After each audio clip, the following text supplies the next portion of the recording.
Hey guys, আসসালামু আলাইকুম। আশা করি আপনারা সকলে ভালো আছেন। আজকে আমি আপনাদের মাঝে বলবো কিভাবে কম খরচে একটি 30 থেকে 40 পিস কোয়েল পাখির জন্য খাঁচা তৈরি করবেন। তো আজকের ভিডিওটা এই বিষয় সম্পর্কে থাকবে। ভিডিওটি ভালো লেগে থাকলে লাইক, কমেন্ট, শেয়ার এবং সাবস্ক্রাইব করে আমাদের পাশেই থাকবেন। তো চলুন ভিডিওটি শুরু করা যাক।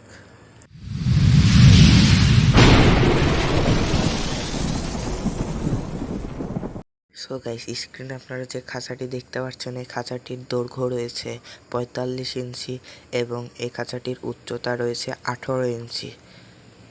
আর এই খাঁচাটির প্রস্থ রয়েছে 22 ইঞ্চি এবং এই খাঁচাটির সামনের দিকে একটি দরজা রাখা হয়েছে পাখির পানির পাত্র দেওয়ার জন্য এবং খাবারের পাত্র দেওয়ার জন্য বড়সড় দরজা রাখা হয়েছে যাতে সুবিধা হয়।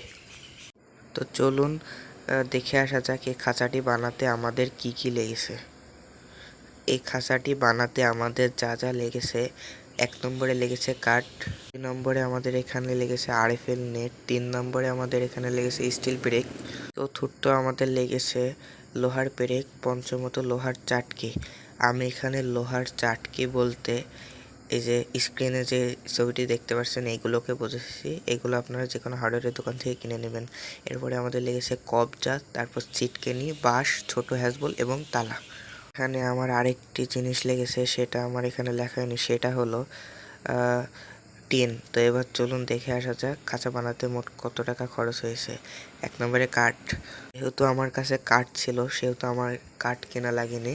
আপনাদের 3 থেকে 400 টাকা, 400 থেকে 500 টাকার মধ্যে কাঠ হয়ে যাবে। আপনারা যদি একটু নর্মাল ধরনের কাঠ নিতে চান তাহলে আরও কমে পেয়ে যাবেন। দ্বিতীয়ত আমাদের লেগেছে আরএফএল নেট। আমাদের 6 ফিট আরএফএল নেট লেগেছে 240 টাকা। আমার কাছ থেকে 40 টাকা ফিট নিয়েছে। স্টিল পেরেক আমাদের বড় স্টিল পেরেক লেগেছে 30টা এবং ছোট লেগেছে 20টা। মোট আমাদের 80 টাকার মধ্যে হয়ে গেছে। চতুর্থ আমাদের লোহার পেরেক লেগেছে ছোট, 50 টাকার মতোই আমাদের হয়ে গেছে লোহার পেরেক। এরপরে আমাদের লোহার চাটকি লেগেছে 20 টাকার। তারপরে আমাদের কবজা লেগেছে 2টা, এক একটা 10 টাকা করে, 2টা 20 টাকা।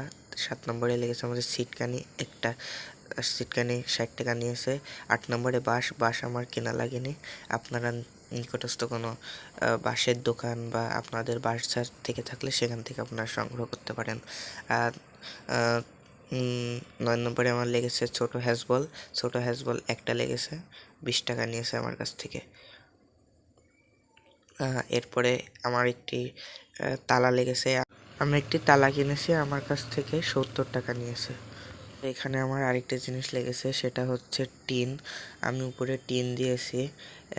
আপনারা চাইলে আপনাদের বাড়িতে পড়ে থাকা নষ্ট টিন দিতে পারেন, চাইলে পুরাতন টিন দিতে পারেন, চাইলে আপনারা পুরাতন টিন কিনে নিয়ে এসেও দিতে পারেন। সেক্ষেত্রে আপনাদের খরচ কিছুটা কমবে। আপনারা যদি নতুন টিন দিয়ে করতে চান তাহলে আপনাদের খরচটা একটু বেশি পড়ে যাবে, 1000 টাকার মতো খরচ এক্সট্রা হয়ে যাবে। আপনারা যদি খাঁচাটি ঘরের ভিতরে রাখতে চান তাহলে আপনাদের কোনো টিন কেনার বা দেওয়ার প্রয়োজন নেই। আপনারা চাইলে উপরের দিকে আরএফএল নেট দিয়ে দিতে পারেন। আর যদি বাইরে রাখতে চান তাহলে অবশ্যই আপনাদের টিন লাগবে। আর এই খাঁচাটির যেই দাম বলা হয়েছে আপনাদেরকে, এটা জায়গা এবং স্থান অনুযায়ী কম বেশি হয়ে থাকতে পারে। এই খাঁচাটা যদি আপনারা বানাতে চান তাহলে আপনারা সহজেই বাড়িতে নিজেরাই বানাতে পারবেন। আর এই খাঁচাটা বানালে আপনি এখানে 40 থেকে 50টা, সর্বোচ্চ 50টা পাখিও পালতে পারবেন। কোয়েল পাখি রিলেটেড কোনো প্রশ্ন থাকলে আমাদের কমেন্টে জানান, আমরা সেই বিষয় সম্পর্কে ভিডিও বানানোর চেষ্টা করব। আর কোয়েল পাখি রিলেটেড নতুন নতুন ভিডিও পেতে আমাদের চ্যানেলটি সাবস্ক্রাইব করে রাখবেন। ধন্যবাদ।